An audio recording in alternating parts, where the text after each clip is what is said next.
예, 그 강복 70주년을 이렇게 며칠 남겨준 상황입니다.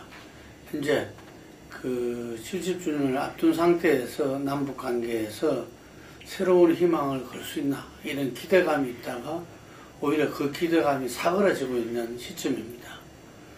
그 문제랑 지금 내년 총선을 앞두고 헌법재판소의 어떤 이 헌법 불일치, 그래서 1대2로 선거구를 같은 획정을 다시 조정해라 하는 부분들이 오늘까지 그 시한이었죠. 그 문제에 대해서 이야기 나누도록 하겠습니다.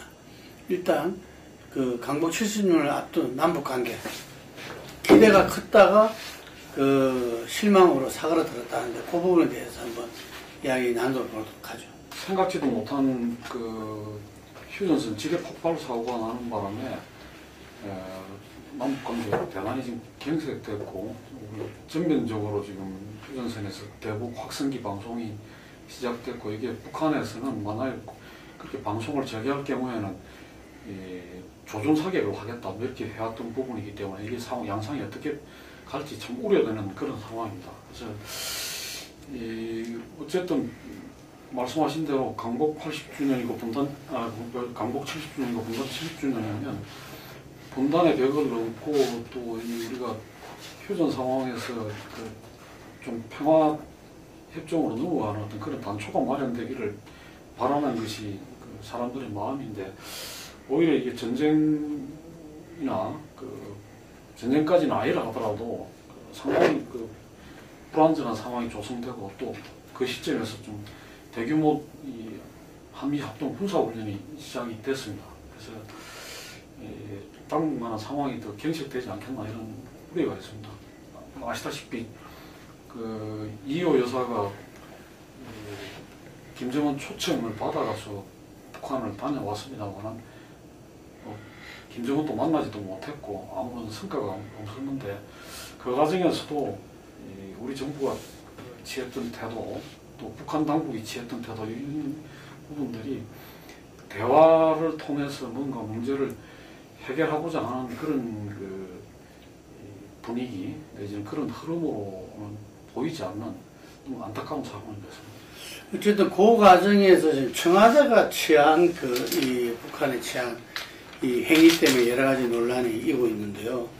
예를 들면은 그 이호 여사가 방북하는 날 그 정부 채널에서 이 평화회담을 제안했다든지, 그리고 실제 그 전날 어떤 발목지뢰가 터짐에 의해서 상당히 그 문제에 대해서 어떤 응징을 해야 되는 뭐 그런 차원에서 있는데 또 평화회담을 그 다음날 했다든지, 또 청와대 그 의도는 뭐냐, 예를 들면은 거기에 대해서 궁금증이 좀 있는 것 같습니다. 북한 도발에 대한 청와대 대응 문제하고 청와대가 이제 박근혜 정부가 북한에 대해서 이제 대화 제의를 했던 부분, 요 두 개는 분리해서 봐야 될 필요가 있습니다. 먼저 이제 북한 도발에 대해서 이제 청와대가 이렇게 굉장히 이렇게 늦게 숙지를 했다. 정확하게 보고를 이렇게 받고 그다음에 대응하는 과정에 있어가지고 과연 이게 외교 안보 컨트롤 타워는 청와대다. 그리고 국가안보실장까지 뒀음에도 불구하고 오히려 이제 굉장히 신속한 대응이 안 됐던 점을 보여줬던 것이 이번 심각한 이제 문제로 드러났죠. 그래서 이렇게 유승민 의원이 전날 이렇게 뭐 청와대와 국가안보실 뭐 하게 되냐. 그리고 정두원 의원 같은 경우는 국방위원장은 뭐 김관진 국가안보실장 뭐 책임져라 이렇게 이제 말까지 나오는 상황입니다. 이건 요 상황대로 정부가 국정을 운영하는 데 있어가지고 너무 효율적이지 못하고 무능한 모습을 보였다는 상황으로 이제 해석하면 될 것이고, 그러면 이제 현 청와대가 이렇게 북한의 이제 대북 대화 고위급 대화 제의를 한 부분들이 과연 이걸 어떻게 해석할 것인가라는 부분들입니다. 그 이후 여사를 통한 메시지 전달 뭐 이런 부분들하고 같이 연결해서 비판이 나오지만은 가장 큰 문제는 북한이 면전에서 거절했던 부분들입니다. 이것이 이렇게 한국의, 그러니까 박근혜 정부의 한반도 신뢰 프로세스가 벽에 부딪혔다. 이렇게 이제 해석되는 대목들입니다. 기존 이제 박근혜 정부는 북한이 선 핵 포기를 하지 않으면은 남북 관계의 진전도 없다.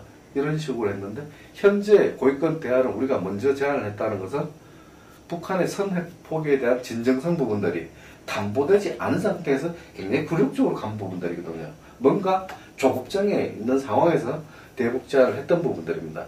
이런 사안들이 같이 맞물려서 여권, 특히 새누리당에서 이러한 이제 박근혜 정부의 스탠스를 공격하는 측면도 있다고 봅니다.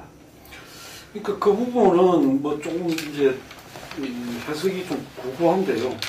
첫 번째는 이제 그 이호 여사가 방북하는 시점에서 이 별도의 정부 차원에서 통일부에서 고위급 회담 제의한 것에 대해서는 이 방북의 성과가 이호 여사한테 조금 가는 것에 대해서 좀 제동을 걸은 거다 이렇게 보는 그 측면이 있고 또 그거가 더불어 가지고 이호 여사 팀에 소위 6.15 주역이라고 할 수 있는 임동원이라든가 뭐 이런 사람들이 참여를 할 수 없도록 이제 좀 그걸 했다 이런 것도 이제 그런 거라고 봐지고 북한 측 입장에서는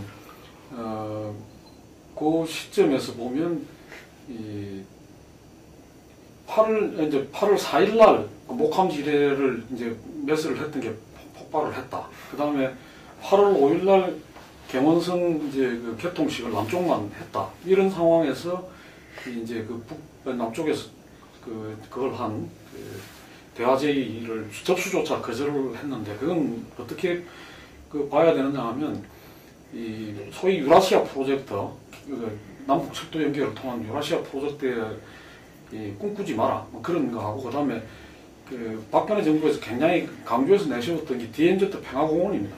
근데 DMZ에 그 지뢰가 터지는 상황에서 무슨 평화공원이냐 그런 걸 이제 상징적으로 보여주기 위해서 사건을 만들었다 이렇게 해석하는 측면도 있거든요. 근데 그 이야기는 무슨 이야기라고 볼 수 있는가 하면 북에서 지금 박근혜 정부가 정책적인 기조라든가 북에 대한 그 정책 기조를 전혀 바꾸지 않으면서 자기들 그 페이스대로 뭔가 해보겠다는 데 대해서 아주 강한 불쾌감과 그 노골적인 어떤 그런 방해 내지는 더 나아가서는 그 뭐 절대로 그 어불성설이 안 된다 이런 걸 그토록 드러내서 보여주기 위한 그런 거 아닌가 이런 이제 해석도 있습니다. 그런 점에서는 지금 이제 하반기로 가는데 이 과정에서 박근혜 정부가 상당히 좀 딜레마에 처할 가능성이 있다. 하나는 이 북이 저렇게 나오면 한쪽에서는 그 군사적 안보적 대응의 요구가 이제 점정할 거고 또 한편으로는 정권 차원에서는 뭔가 대북 관계에서 성과를 내야 되는데 전혀 뭐 아무 그거 없이 가는 그동안 이야기했던 뭐 통일 대박이라든가 모든 유라시아 프로젝트라든가 뭐 이런 것들이 전쟁하면 손을 또 못 써보고 넘어가는 이런 상황이 올 수 있기 때문에 대단히 이제 조금 전에 말씀하셨듯이 좀 다급하게 몰려가는 상황이 올 수 있는 거 아니냐 그런 점에서는 이때까지 뭐 그렇게 몰려가도록 상황을 조성하고 선택한 책임은 그 박근혜 정부가 그걸 해야 되겠지만 그러나 뭐 어쨌든 이런 국면이 조성되고 이런 국면이 장기화되는 것은 우리 민족 전체에게 봐서 대단히 불행한 일이고 더군다나 이 상징적인 광복 70주년을 맞는 시점에서는 뭔가 좀 다른 돌파구나 어떤 그런 가능성이나 여지가 좀 열렸으면 하는 바람이 있습니다. 네.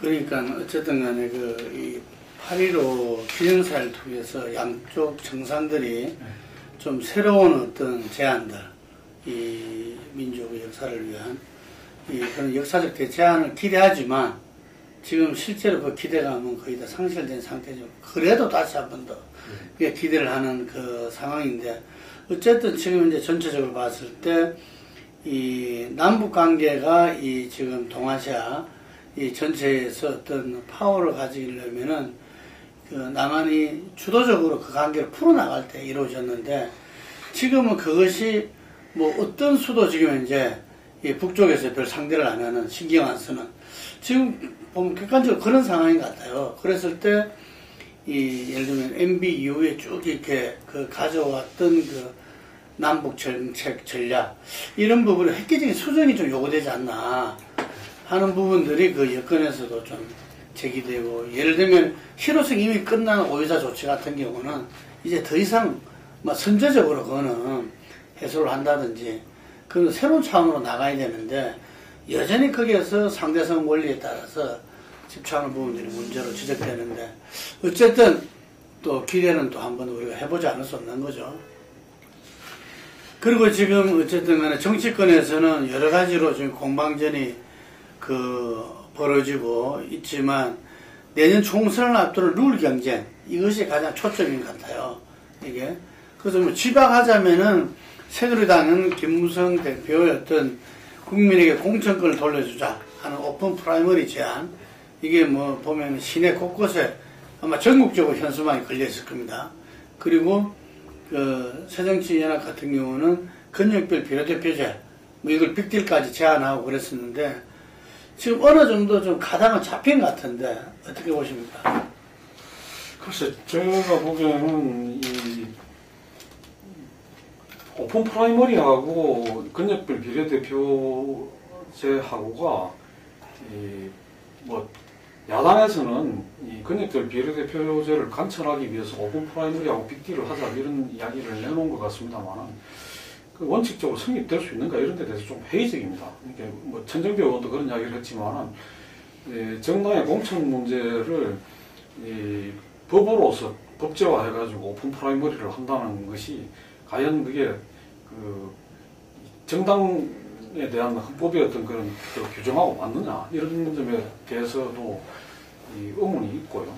그다음에 근역별 비례대표를 한다는 것 자체도 지금에서 현행 의원 숫자를 그대로 두고 하는 것이 과연 이 야당에서 이야기하는 뭐 지역주의를 부분적으로 완화하는 건 될 수 있겠지만, 그 부분과 더불어 가지고 비례대표 이게 강조됐던 거는 저 문제 아니겠습니까? 너무 이제 그 사표가 많고, 또 그다음에 이 군소정당은 완전히 배제되는 이런 문제들에 대한 그건데, 지금 시기에 더군다나 이번에 뭐 얼마 전에 국회의장 그 산하에 있던 거기서 내놓은 걸 보면 오히려 더 군소정당은 더 죽이는 이런 식의 그것도 나왔거든요. 그런 점에서는 설사 빅딜이 된다 하더라도 이건 그 시민사회나 또 이 다른 이제 군소야당으로부터는 굉장히 또 비난의 소지가 있고, 그 자체의 이해관계가 너무 차이가 나기 때문에 빅딜도 지금 어렵지 않겠나. 그런 점에서는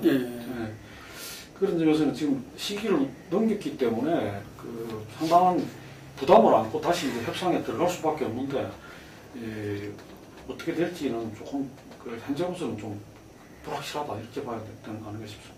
그러니까 국회의원 정수 300명을 여야가 지금 거의 합의한 상태입니다.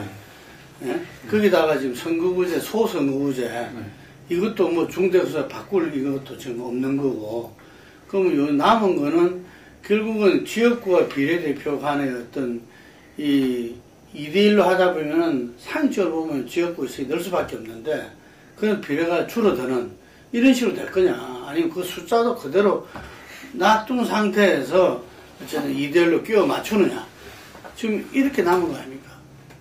보면은. 김부겸 의원 경우가 오늘 이제 그런 그 제안을 했어요. 그러니까 차라리 지역구 자체가 현재 어떤 그 여야 구도에서 양대 정당 구도에서는 지역구 자체가 기득권이기 때문에 지역구를 줄이고 비례를 오히려 늘리자. 300명 규모 안에서. 그래가지고 하고 뭐 우리가 전번에 이야기했던 그 정당 순번제 있지 않습니까? 그것도 이제 폐지해야 된다. 뭐 이런 이제 그 안을 내놨더라고요. 그러니까 아직 뭐 새정치연합 전체의 아니라기보다는 김부겸 의원 개인 안으로 내놨던데, 뭐 그런 목소리들이 나오는 것이 뭐 좀 나름대로 의미가 있다. 또 전번에 이제 김성식 의원 경우에도 양당제를 깨는 것이 지금에서 가장 큰 그거다. 양대 기득 정당 구도를 깨는 것이 정치 의병의 일이고, 설사 한 10명만 되더라도 이렇게 제3당을 만들어내는 것이 중요하다. 뭐 이런 이야기를 했는데, 그 연배들 사이에서 비슷한 이야기들이 나오는 건 조금 또 주목해볼 만한 대목이 아닌가. 다만 이게 이제 현재 여야 정당 내에서 어떤 당론으로 까지 가가지고 영향을 미칠 수 있을 것이냐, 그거는 좀 어려울 것 같습니다. 현재 당장은 어려울 것 같습니다. 제가 볼 때는 이렇게 국회의원 정수가 합의되고, 그 다음에 이제 권역별이 될지 현행 비례대표가 될지, 요 부분들은 남겨두고 있지만 비례대표 정수는 지금과 비슷한 수준, 요렇게 해서 이렇게 사실상 이렇게 선거구 획정위로 넘어간 거라고 봐야 될 것 같습니다. 오늘 선거구 획정위가 이렇게 여야 합의가 안 됐으니까 지금 오늘부터 이제 선거구 획정위에 들어간다라고 오늘 성명을 냈습니다. 그렇기 때문에 현재 요런 상황에서 이렇게 선거구 획정위에 들어갈 것으로 보입니다. 그리고 비례대표를 늘리자고 한 부분들은 국민 여론이 이렇게 굉장히 반대가 심합니다. 그리고 이제 현역 지역구 의원들도 이게 겉으로는 대놓고 말을 하지 않지만 대부분 의원들은 지역구를 가지고 계신 의원들은 반대를 이렇게 하고 있기 때문에 이건 여의치 않을 것으로 보여지고요. 그 다음에 이렇게 다만 이렇게 정치개혁특위가 선거구 획정에 넘기고 싶은 것은 자기 손으로 선거구 획정을 할 방법이 없기 때문에, 그래서 선거구 획정위를 독립기관으로 이렇게 만들어준 것, 이것이 이제 실질적인 의미로 이제 보여지고, 10월 13일까지 이제 선거구 획정이 나왔을 때 이 안을 받을 수밖에 없는 구조를 만든 것, 이것이 의미가 있다고 보여집니다. 지금 보면 이제 선거구 획정위에 그 선관위 분들이나 이렇게 여야를 제외한 어떤 시민단체 그리고 교수님들 뭐 이렇게 이제 모여서 이제 그걸 하고 있는데, 실제로 그분들도 구체적으로 들어갔을 때는 잘 모를 수 있어요. 그게 그 지역구의 어떤 여러 가지 상황이나 뭐 이런 부분들. 그래서 선관위를 통해서 종합적인 의견을 듣고 있는 걸로 알고 있습니다. 여야 의원들을 갖다가 의견을, 정치권의 의견도 이렇게 이 선관위를 통해서 주로 이야기를 듣고 있는 것 같은데, 하여튼 제가 볼 때는 이게 그냥 이 현재에 따라서 1대2로 가자면은 뭐 상주로 봤을 때 영남, 호남 수가 줄어들고 수도권이 늘어나는 이런 식으로 갈 수밖에 없기 때문에 여야가 자기 기반 지역의 의석이 줄어드는 거죠. 이렇게 새누리당은 영남권에서, 그리고 민주당은 호남권에서 줄어들기 때문에 그 기반 지역의 핵심 의원들이 반발이 굉장히 이렇게 크다, 이런 부분들이. 그래서 제가 볼 때는 뭐 지역구 의석이 줄어들 가능성은 거의 없다. 이게 오히려 조금 더 늘어나는 것이, 왜냐면 비례대표는 그걸 갖다가 뭐 결사로 방어하고 할 사람이 주체가 지금 돼 있지 않잖아. 지금 비례대표 의원들은 어차피 자기는 비례를 못하고 지역구 넣어든지 그만둬야 되는 거니까. 그러니까 이제 지역구 의원들이 아마 결사적으로 그걸 하게 됐을 때는 조금 지역구 의석이 몇 석이라도 늘어나는 선상에서 아마 정수를 총합을 300명으로 제한해 버렸기 때문에 뭐 그런 식으로 되지 않을까 하는데, 알고 보면은 이렇게 이 수 조정하는 문제, 실제로는 36개가 우리가 상한선에서 플러스 되고 하한선 마이너스 24개잖아요. 그러면 현실적으로 12개 정도가 플러스 되는데, 이 12개를 갖다가 거의 제로에 가깝게 하려면은 온갖 기술이 동원돼야 되는 거죠. 역사자리가. 네, 이구가 절로 가고, 뭐, 예를 들면 서울의 중구 같은 경우도 옛날로 보자면 종로가 합해지는데, 합해지는 순간에 또 분구돼야 되는 거죠.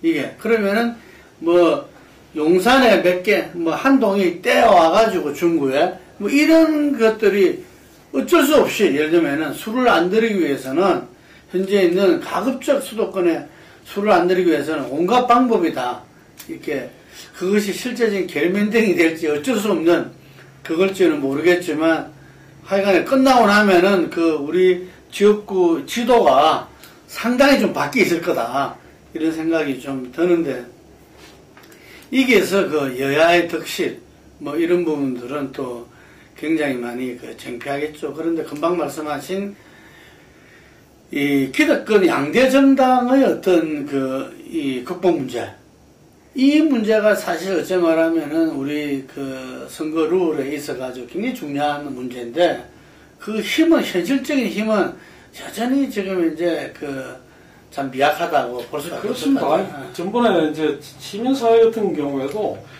왜 이 비례대표 문제가 사실은 뭐 원론적으로 이야기하면 비례대표가 좀 늘어나고 그 지역구 전체 의석수도 좀 늘어나는 게 맞는 거죠. 그런데 이제 자꾸 이렇게 가느냐 하면 국민들이 그동안 뭐 국회의원들이 못해서 그런 것도 있지만 여론이나 어떤 그 언론에서 워낙 국회라는 데가 소모적이고 비생산적이고 뭐 저거 밥그릇 사업만 하고 저거 이익만 가는다는 식의 부정적인 그걸 강하게 준 그뿐만 아니라 비례대표 내려놓으면 결국은 그 누가 가지고 가느냐 이 부분에 대해서 시민사회에서도 불신이 굉장히 강해요.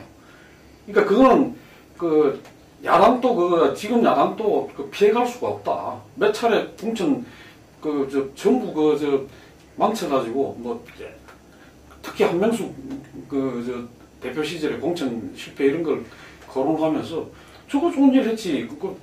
뭐 했나 비례대표 가지고 뭐 이런 식의 그게 있어가지고 비례대표 숫자 늘려줄 필요 없다는 그게 있어요. 학계에 있는 진보적인 학자들조차도 뭐 원칙적으로는 그렇게 가는 게 맞지만 우리 현실이 지금 그려놓으면 결국은 그거 갖고 장사하는 거 아니냐 이런 식의 그게 있어가지고 결국은 이 불신을 깨지 못하면 마찬가지로 아까 말씀하셨듯이 양당 구도를 극복할 수 있는 새로운 어떤 동력이라든가 새로운 어떤 그런 저게 참 나오기가 힘들다. 뭐 그러면서 한편으로는 자신이 무슨 그것만 하면 양당 기득권 구조를 이야기를 하고 그러면서 또 뭘 바꾸자 하면 바꿔봐야 별 수 있나 뭐 죽 서서 뭐 주는 거라는 식으로 또 이야기하고 이러면서 참 어떻게 보면 이게 딜레마 이 진퇴양난에 그러면서 지금 또 결국은 국회의원들이 자기들 밥그릇이 걸리기 때문에 선거구제 획정 문제를 이걸 그냥 넘기겠어요. 안 넘기지. 어떻게든 지금 뭐 법적으로 그게 있는 건 아니라고 하더라고요. 그러니까 뭐 이게 8월 13일까지 그렇게 해달라고 권고를 한 거지. 그걸 안 지키면 그 다음에 넘어가는 건 무효다. 이런 게 없다고. 그런데 이제 요번에는 선거구 획정 자체가 규모가 굉장히 계산적으로 다 영향을 미치기 때문에 지난 2012년도 선거구 획정은 아주 몇 군데였죠. 몇 군데인데도 난리가 났었지 않습니까? 조성영 의원은 여상교원한테 멱살 잡혀가지고 주차장에서 싸움이 나는 그런 때마다 그랬죠. 근데 지금 봤을 때는 정치권에서 이 문제를 이렇게 다룬다고 그러면은 자기 스스로 해결할 능력도 없고 또 이걸 해결할 방법도 없기 때문에 오히려 이제 선거구 획정이 기준만 정하는 거죠. 숫자는 몇 명으로 한다. 그 다음에 획정 비율은 지역구와 그거는 비율은 어느 정도 한다. 그것만 정하는 거죠. 자기 손으로 어떻게 만드는 방법은 없을 거라고 보여집니다. 하여간에 양대 기득권 정당을 극복하기 위해서는 어떤 면에서는 국회의원 정수가 늘어나고 비례대표가 늘어나야 그 문제가 해결되는데 국민들이 또 그 여론이 그거를 안 원하니까 국민들도 상당히 좀 이중성이 있다. 이게 그래서 제 생각에는 어떤 정치 불신한 포퓰리즘에 국민들도 놀아나고 있다.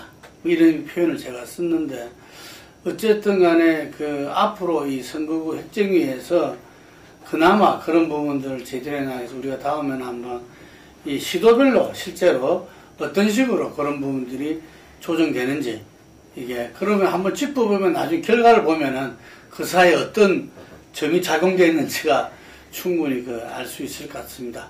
하여간에 70주년 맞이하는 이 강복절 정말 이 남한 북한의 어떤 이 지도자들의 어떤 좀 역사적인 선언 기대하면서 오늘 여기까지 하겠습니다.